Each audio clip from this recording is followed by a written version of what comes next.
कर भला तो हो भला। एक बेरोजगार शिक्षक था। वो नौकरी तलाशने के लिए काफ़ी कोशिश कर रहा था, लेकिन उसे नौकरी नहीं मिल पा रही थी। वो शिक्षक भगवान में बहुत आस्था रखता था। अपने साथ कुछ अच्छा हो या बुरा, सारी बातें भगवान से क्या करता था। कुछ अच्छा होता तो भगवान को धन्यवाद करता और कुछ बुरा होता तो भगवान से शिकायत करता। उनका अभी स्ट्रगल चल रहा था तो वो भगवान से शिकायत करते थे।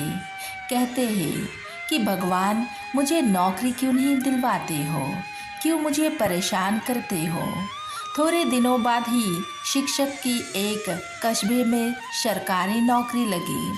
शिक्षक ने तुरंत भगवान को धन्यवाद किया और उनका आभार माना, लेकिन दिक्कत ये थी कि स्कूल गांव में था और उनका रहने का इंतजाम कस्बे में किया गया था। उनके मकान से स्कूल तक का अंतर 5 किलोमीटर था। शुरुआती दिनों में पैसा ना होने की वजह से उन्हें अक्सर इतना लंबा अंतर पैदल से चलना पड़ता था। कभी कभी उन्हें रास्ते में कई वाहन दिख जाता तो उससे लिफ्ट मांग लिया करता, लेकिन ऐसे बहुत कम होता था। शिक्षक ने तय किया कि सबसे पहले वो पैसे जमा करके एक मोटरसाइकिल खरीदेगा। उन्होंने बड़ी दिक्कत से पाई जमा करके कुछ ही महीनों में मोटरसाइकिल लेने के लिए पैसा जुटा लिया और एक अच्छी सी मोटरसाइकिल खरीदी। अब उनका जीवन थोड़ा आसान हो गया है। उन्होंने फिर से भगवान को धन्यवाद किया।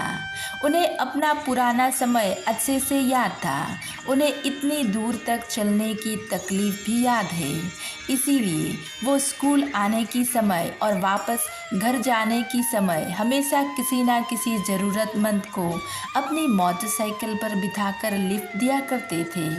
कभी किसी छोटे बच्चे को स्कूल छोड़ दिया करते थे और कभी किसी बूढ़े को लिफ्ट देते थे, तो कभी किसी किसान को शहर छोड़ दिया करते थे।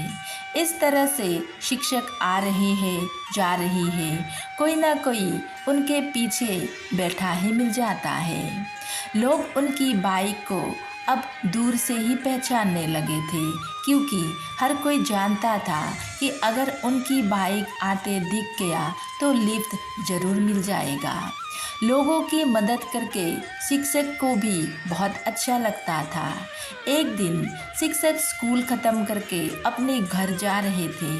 उस दिन कुछ ऐसा हुआ कि उनसे लिफ्ट मांगने वाला कोई नज़र नहीं आ रहा था।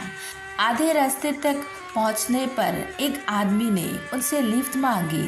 शिक्षक ने तुरंत उस आदमी को बिठाने के लिए अपनी बाइक रोक दी। उस आदमी को बिठाकर शिक्षक अपने रास्ते चल पड़े।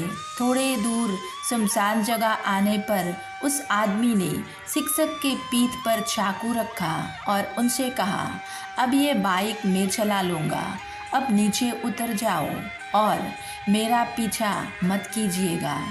शिक्षक को लगा आज तो बुरा फंस गया।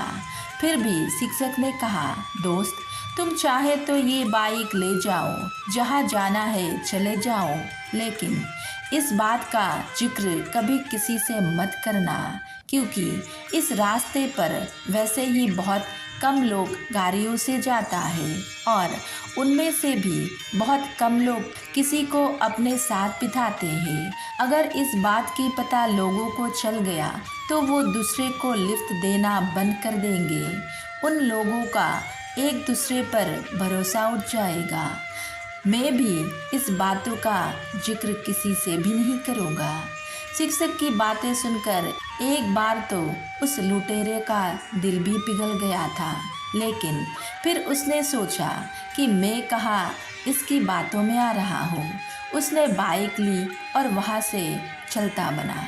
शिक्षक जैसे तैसे फिर से पैदल चलकर अपना घर तक पहुँचा और घर पहुँचकर भगवान से शिकायत करने लगा, क्या भगवान, फिर से मुझे वहीं पर लाकर खड़ा कर दिया। शिक्षक उस रात बिना खाना खाए ही सो गया। सुबह शिक्षक जब नींद से जगा तो उसने देखा कि उसकी मोटरसाइकिल उसकी आंगन में खड़ी है और उस पर एक चिट्ठी चिपकी हुई है। शिक्षक ने बड़े आश्चर्य से अपनी बाइक से उस चिट्ठी को निकाला और उसने पढ़ने लगा। चिट्ठी उसी छोर ने लिखी थी जिसने उनसे ये बाइक छीनी थी। उसने लिखा था कि मास्टर जी, मुझे माफ़ कर दीजिए जो मैंने आपकी बाइक छुड़ाया।